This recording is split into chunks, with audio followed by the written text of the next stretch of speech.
बहू, तुझे कितनी बार बोला है खड़े होके पोछा मत लगाया कर, बैठ के लगाया कर। फर्श पे सारे गंदे दाग दिखाई देते हैं।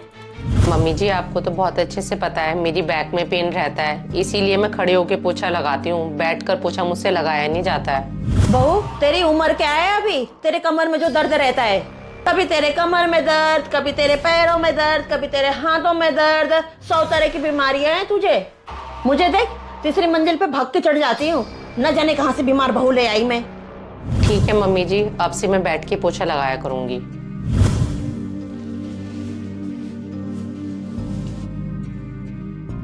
अरे बहन, बस 2 दिन की ही तो बात है।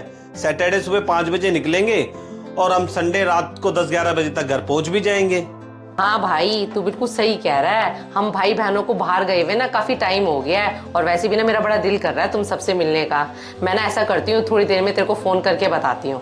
ठीक है बहन, अब तू मना मत कर दियो। मैंने रेनू से भी बात कर ली है, उसने तो हाँ कर दी है। ठीक है भाई, मैं तेरे को भी थोड़ी देर में बताती हूँ। हाँ।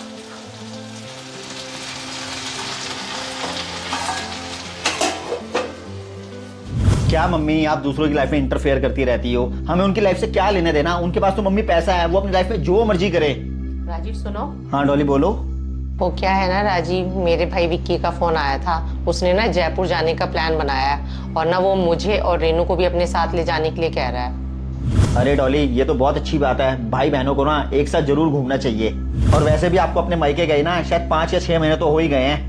हाँ राजीव, वैसे भी मुझे अपने मायके गए हुए पूरे 6 महीने हो गए हैं। और भाई कह रहा था हम सैटरडे की सुबह को निकलेंगे और संडे की रात को घर 10-11 बजे तक आ भी जाएंगे। अरे नहीं बेटा, इस संडे को तेरी मौसी आ रही है। अगर वो आ गई, बहू घर पे नहीं मिलेगी तो क्या सोचेगी? वो तो यही सोचेगी ना, बहू को जानबूझ के घर से भेज दिया मैंने। अरे मम्मी, ये क्या बात हुई? मौसी तो आ रही है, आप कह देना मौसी को कि डॉली अपने भाई बहनों के साथ जयपुर घूमने गई है। अरे बेटा, तूने तो इसको ज्यादा सिर पे चढ़ा लिया है। तू हमेशा ना इसी की साइड लेता है। इतने दिनों के बाद मेरी बहन आ रही है, ये महारानी जाने की बात कर रही है। ओ, तो अपने भाई को मना कर दे फोन करके, उसको कह दियो कि मेरी मौसी सास आ रही है घर पे। ठीक है मम्मी जी, मैं अपने भाई को फोन करके मना कर दूंगी, क्योंकि मेरे जाने से ज्यादा जरूरी इस घर की शांति है।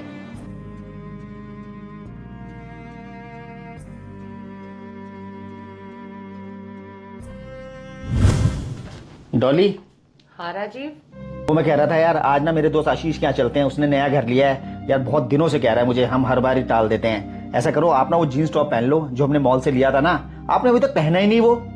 हाँ राजीव, जीन्स और टॉप पहनने का मौका ही नहीं मिला। घर पर तो रहती हूँ तो सूट और साड़ी ही पहन लेती हूँ। वैसे राजीव एक बात बताऊँ, मुझे पर्सनली ना जीन्स और टॉप पहनना बहुत ज्यादा पसंद है।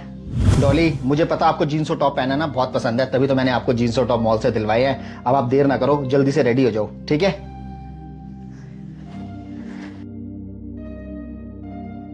जीन्स टॉप पहन के तो मुझे अपनी शादी से पहले के दिन याद आ गए हैं। जब कुंवारी थी तो हमेशा जीन्स टॉप में ही रहती थी।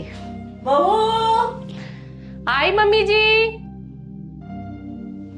हाँ जी मम्मी जी। बहू, मेरा आम खाने का मन कर रहा है, मुझे काट के दे दे। और तूने कैसे कपड़े पहन रखे? बेहुदे से, अटपटे से, बिल्कुल बंदरिया लग रही है।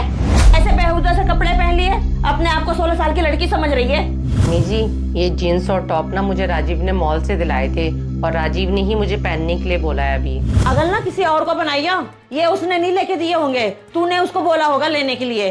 मैं देख रही हूँ आजकल तेरे पर ना ज्यादा निकल रहे हैं। तू ना रेखा की बहू की नकल मत किया कर, उन लोग फालतू का दिखावा करते हैं। मम्मी जी, मैं रेखा आंटी की बहू की नकल नहीं कर रही हूँ, मैं तो उनकी बहू से सिर्फ बात ही करती हूँ। मुझे ज्यादा मत समझा, हमारे घर की बहू है ना, ऐसा बेहुदे कपड़े नहीं पहनती है। शादीशुदा औरत को ना सूट और साड़ी पहनने चाहिए। ज्यादा हवा में मत उड़, अपनी मर्यादा में रहा कर। मम्मी जी, मैं कोई अपनी मर्यादा नहीं तोड़ रही हूँ। इन कपड़ों में भी तो मेरा शरीर ढका हुआ ही है ना।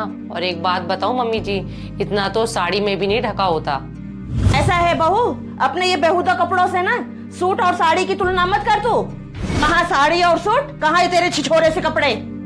जब मैं मर जाऊं ना, भले ही तू मिनी ड्रेस पहनियो और नाचियो और घूमियो। ठीक है मम्मी जी, मैं आगे से ऐसे कपड़े नहीं पहनूंगी।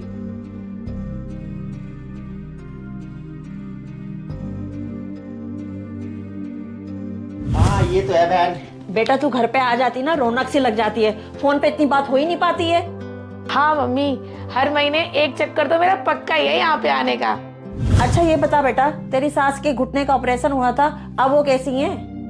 अरे मम्मी, मेरी सास को तो चैन ही नहीं है। अभी तो उसके घुटनों का ऑपरेशन हुआ है और अब वो अगले महीने जा रही है खाटू श्याम।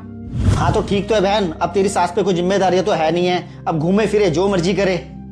हाँ भाई, वो ना खुद तो जितना मर्जी घूमे, पर अगर मैं और मोनू के पापा कोई प्रोग्राम बना ले ना घूमने फिरने का, तो उसे अपनी टांग जरूर अड़ानी होती है। बेटा तेरी खुशी ना वो बुढ़िया से ना देखी नहीं जाती है, उसकी ज्यादा परवाह मत किया कर, उसकी तो बोलने की आदत है। हाँ मम्मी, सच ही है, उस बुढ़िया की ना आदत है बड़बड़ बड़बड़ करने की। आपको पता है, थोड़े दिन पहले मैं शॉपिंग पे गई और अपने लिए जीन्स टॉप ले आई। उस बुढ़िया ने सारा घर ना सर पे उठा दिया। तुझे कहती है बेशरम हो गई है, अकल नहीं है तुझे कपड़े वपड़े पहनने की। और तो और मम्मी पता है क्या कहती है? कहती है हमारे घर में ना ऐसे कपड़े चलते नहीं है और अपने जीते जी तुझे मैं ना ऐसे कपड़े बिल्कुल पहनने नहीं दूंगी। इस बुढ़िया ने ना अपने जिंदगी में कुछ नहीं देखा और तुझे बोल रही है बहुत घटिया औरत है। मम्मी हर बात पे यही कहती रहती है, जब तक मैं जिंदा हूं ना ऐसा कुछ नहीं करने दूंगी, जब मैं मर जाऊं ना तो कुछ भी करते रहो। तेरी बुढ़िया है ना 3600 को मार के मरेगी, ये अभी नहीं मरेगी। ऐसे लोगों को ना भगवान भी जल्दी नहीं उठाता है। प्रीति, जब तेरी सास मरेगी ना तब तू सुखी होगी। मम्मी 20-25 साल तक तो ये बुढ़िया कहीं नहीं मरने वाली। अब ये क्या इसके मरने के बाद मैं अपने शौक पूरे करूंगी, जब मैं 60-65 साल की हो जाऊंगी। प्रीति, तू जितना इससे दबेगी ना उतना तुझे दबाएगी। तू उसे बोल दे मेरे मामले में ना बोला करे। मम्मी वैसे एक बात बोलूं, आज आपकी बेटी के साथ भी वही सब कुछ हो रहा है जो आप खुद अपनी बहू के साथ करती हो। अरे तू क्या कहना चाहता है? मम्मी मुझे सब पता है, तुम भी ना डॉली के हर काम में टांग अड़ाती हो। डॉली कहीं जाने का प्लान बनाती है ना, तुम कोई ना कोई बहाना बनाकर उसे रोक लेती हो। खाने पीने में नुक्स निकालती हो, उसके हर काम में नुक्स निकालती हो। यहाँ तक कि मम्मी तुम भी ना डॉली को जीन्स और टॉप पहनने से रोकती हो। और आज जब यही सब कुछ आपकी बेटी के साथ हो रहा है तो आपको बुरा लग रहा है? मम्मी जी, वैसे मुझे कहना तो नहीं चाहिए, पर सच तो यही है, ज्यादातर घरों में बेटियों और बहुओं में काफी भेदभाव किया जाता है।